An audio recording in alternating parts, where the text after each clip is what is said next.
প্রতিদিনের রান্নায় মরিচ ছাড়া যেন স্বাদই জমে না। কিন্তু আপনি কি জানেন এই ছোট মরিচ কিভাবে ফ্যাক্টরিতে গিয়ে বিখ্যাত চিলি সস হয়ে ওঠে? আজ আমরা চীনের বিশাল মরিচ খেতে যাব, যেখানে প্রতি বছর বিশ্বের জন্য প্রায় ৭০,০০০ টন মরিচ উৎপাদন করা হয়। প্রতিটি মরিচ গাছ যত্ন সহকারে লালন পালন করা হয়, যেন মোটা ও রসালো মরিচ জন্মায়। আর সেই মরিচই একসময় রূপ নেয় ভিয়েতনামের বিখ্যাত ও ঝাল সিরাচা চিলি সসে। খামার থেকে বোতল পর্যন্ত এই ঝাল সস তৈরির যাত্রা এক ধরনের শিল্প। চলুন দেখে নিই চীনের খামারে মরিচ চাষ ও সংগ্রহের প্রতিটি ধাপ, এবং কিভাবে উজ্জ্বল লাল মরিচ ভিয়েতনামের সমৃদ্ধ ও বিখ্যাত চিলি সসে রূপান্তরিত হয়। এই মশলাটির পেছনের অবিশ্বাস্য প্রক্রিয়া জানলে আপনি সত্যিই অবাক হবেন। চলুন জেনে নেওয়া যাক। গল্পের শুরু এখান থেকেই।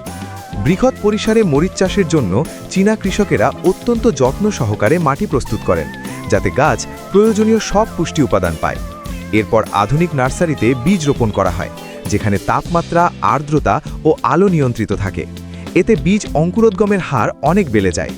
বপনের প্রায় ৭ দিনের মধ্যেই চারা গজাতে শুরু করে, এবং ১৫ দিনের মাথায় চারা গাছের উচ্চতা প্রায় ৫ সেন্টিমিটার হয়। এই সময় নার্সারিতে চারা গাছগুলোর বিশেষ যত্ন নেওয়া হয়।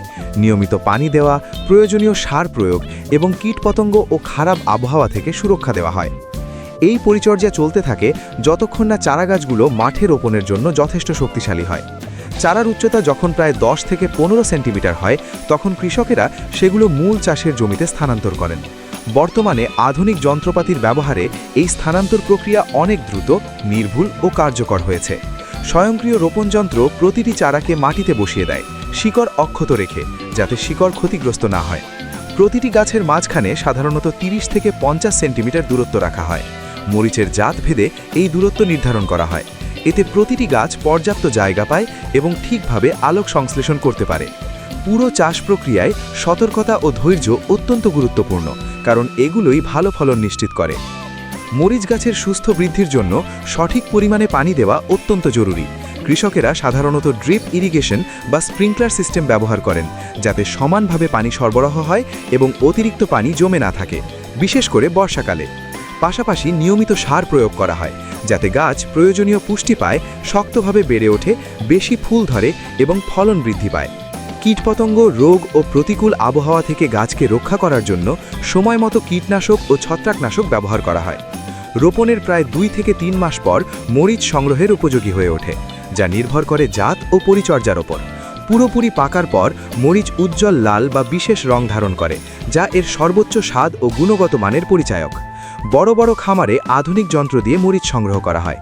এতে কাজের গতি বাড়ে এবং শ্রম কম লাগে। বিশেষ হারভেস্টার যন্ত্র দিয়ে সাবধানে পাকা মরিচ সংগ্রহ করা হয়, যাতে গাছ ক্ষতিগ্রস্ত না হয়। সংগ্রহের পর স্বয়ংক্রিয় কনভেয়ার বেল্টের মাধ্যমে মরিচ পরিবহন গাড়িতে তুলে দেওয়া হয়। স্মার্ট সেন্সরের ব্যবহারে ফসলের ক্ষতি কমে এবং সর্বোচ্চ ফলন নিশ্চিত করা যায়। তবে যান্ত্রিক পদ্ধতিতে মাঝে মাঝে কাঁচা মরিচও উঠে আসে, তাই পরে আলাদা করে বাছাই করা হয়।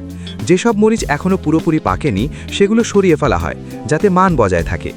এরপর মরিচগুলো কারখানায় পাঠানো হয়, যেখানে শুরু হয় ভিয়েতনামের বিখ্যাত সিরাচা চিলি সস তৈরির প্রক্রিয়া। প্রথমে মরিচ ভালোভাবে ধুয়ে ময়লা ও অমেধ্য দূর করা হয়। আধুনিক বাছাই যন্ত্র দিয়ে আকার, রং ও মান অনুযায়ী মরিচ নির্বাচন করা হয়। নিম্নমানের মরিচ পশুখাদ্য বা জৈব সার হিসেবে ব্যবহার করা হয়। পরে মরিচ পিষে একটি মিশ্রণ তৈরি করা হয়। এই সময় রসুন, চিনি, লবণ, ভিনেগার ও অন্যান্য মশলা নির্দিষ্ট অনুপাতে যোগ করা হয়, যাতে সিরাচা সসের স্বতন্ত্র স্বাদ তৈরি হয়। এরপর মিশ্রণটি রান্না করা হয়।